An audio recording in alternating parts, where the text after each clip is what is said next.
శివుని డమరుకాన్ని ఒక అమ్మాయి ఎత్తిందని మీకు తెలుసా? పార్వతీదేవి విద్య కోసం ఒక ఆశ్రమంలో ఉంటూ ఉండేది. రోజు ఆశ్రమంలో విద్య అయిపోయాక ఒక చెట్టు కింద కూర్చొని ఆడుకుంటూ ఉండేది. అయితే ఋషులు ఆ చెట్టు కింద ఏమి ఉందమ్మా, రోజు అక్కడే కూర్చొని ఆడుకుంటావు అని ప్రశ్నించగా తను నవ్వుతూ తన ఆట అలాగే కంటిన్యూ చేసింది. ఆ చెట్టు కింద ఏమి ఉందని ఋషులు తవ్వి చూడగా అక్కడ ఒక డమరుకం ఉంది. డమరుకం ఎత్తడానికి ఋషులు ఎంత ప్రయత్నం చేసినా లేవలేదు.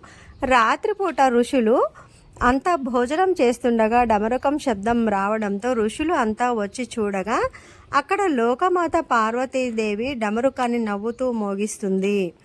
అలా శివుడినే ధ్యానిస్తూ చివరకు శివుడినే వివాహమాడింది పార్వతీదేవి.